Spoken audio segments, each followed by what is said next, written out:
नंदुरबार जिल्ह्यातील नवापूर MIDC परिसरातील एका टेक्सटाईल कंपनीमध्ये भीषण आग लागल्याची घटना समोर आली आहे। आगीदरम्यान 2 ते 3 स्फोट झाल्याची माहिती समोर आली आहे, तर परिसरात मोठी खळबळ उडाली असून या आगीत अंदाजे 8 ते 10 कोटी रुपयाचं नुकसान झाल्याचा प्राथमिक अंदाज व्यक्त करण्यात येतोय।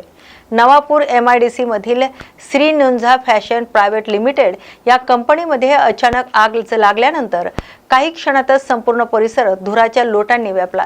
कंपनीमध्ये मोठ्या प्रमाणात कापड आणि ज्वलनशील साहित्य असल्याने आग झपाट्याने पसरल्याची शक्यता व्यक्त केली जाते। घटनेची माहिती मिळताच पोलीस प्रशासन आणि स्थानिक अग्निशमक दल घटनास्थळी दाखल झाले। आगीची तीव्रता लक्षात घेता सोनगड, व्यारा, नंदुरबार, साक्री आणि पिंपळनेर येथील अग्निशमक दलांनीही पाचारण करण्यात आले, तर आग विझवण्यासाठी युद्ध पातळीवर प्रयत्न सुरू आहेत। सुदैवाने या घटनेत कोणतीही जीवितहानी झाल्याची माहिती अद्याप समोर आलेली नाही। सुरक्षेच्या कारणास्तव परिसर रिकामा करण्यात आलाय, तर नागरिकांना घटनास्थळापासून दूर राहण्याचं आवाहन प्रशासनाकडून करण्यात आलंय। आगीचं नेमकं कारण अद्याप स्पष्ट झालेलं नाही। नाशिक जिल्ह्यातील येवला तालुक्यातील देवळाणे येथे शेतकरी भाऊसाहेब बोर्डे आणि त्यांच्या पत्नीवर झालेल्या ॲसिड हल्ल्याप्रकरणी पोलीस तपासात धक्कादायक माहिती समोर आली आहे। या हल्ल्यामागे पोलिसांना मदत करणारा पोलीस मित्रच मुख्य आरोपी असल्याचं निष्पन्न झालंय। हल्ल्यानंतर संशय दुसरीकडे वळवण्यासाठी आरोपीने दुसऱ्याच्या नावाने चिठ्ठी लिहून दिशाभूल करण्याचा प्रयत्न केल्याची ही माहिती समोर आली आहे। तसेच तपासादरम्यान तो पोलिसांसोबत राहून तपासाला वेगळे वळण देण्याचाही प्रयत्न करत असल्याचं उघड झालंय। ग्रामीण पोलिसांच्या सखोल चौकशीत शेतीच्या जुन्या वादातून चांगदेव मोरे याने हा कट रचल्याचं समोर आले। त्याने साथीदार सचिन कोटमे यांच्या मदतीने ॲसिड हल्ला केल्याची कबुली दिल्याची माहिती पोलिसांनी दिली। या प्रकरणामुळे परिसरात मोठी खळबळ उडाली असून पोलिसांकडून पुढील तपास सुरू आहे। त्यामध्ये त्याला अपमानित केल्यासारखं वाटलं आणि ह्या अँगलनी तो गुन्हा त्या ठिकाणी त्याचा गुन्हा घडलेला आहे। म्हणजे ते ॲसिड हल्ला झाला ते म्हटले त्याच्याकडे चांगला पीक येत नाही। हां, त्याच्यामध्ये तो जो आहे तो त्यांच्यामध्ये तो वाद झाला। काही रेकॉर्ड वगैरे आहेत? नाही, रेकॉर्ड वगैरे काय। आणि जुना काय वाद होता?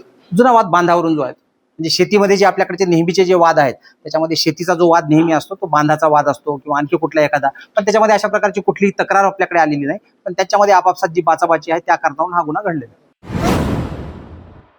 परभणी जिल्ह्यातील सेलू तालुक्यातील महत्त्वाच्या प्रजिमा क्रमांक 33 मोरेगाव वालूर रस्ता मागील 8 महिन्यापासून उखडून ठेवण्यात आल्याने नागरिकांना मोठ्या त्रासाला सामोरे जावं लागतंय।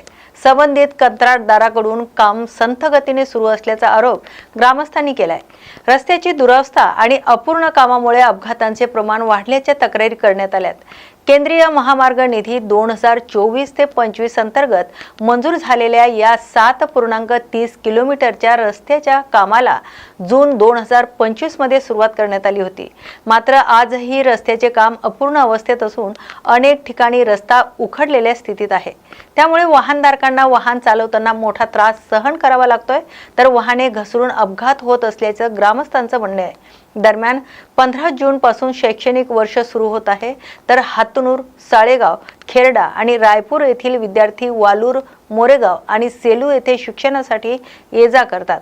पावसाळ्यात या रस्त्यावरून प्रवास करताना आर्थिक अडचणी निर्माण होण्याची शक्यता व्यक्त करण्यात येते। त्यामुळे जून पूर्वीच रस्त्याचं काम पूर्ण करण्यात यावे अशी मागणी ग्रामस्थांनी सार्वजनिक बांधकाम विभागाकडे निवेदनाद्वारे करण्यात आली। तसेच रस्त्यावरील नव्याने बांधण्यात आलेल्या पुलाच्या भिंतींना तडे गेल्याचा आरोपही ग्रामस्थांनी केलाय।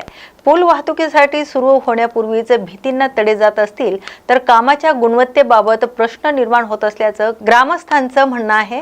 तर अंदाजपत्रकानुसार रस्त्याची रुंदी वाढवण्यात येणार असली तरी प्रत्यक्षात काम निकृष्ट दर्जाचं आणि अपूर्ण होत असल्याचा आरोप करण्यात आलाय।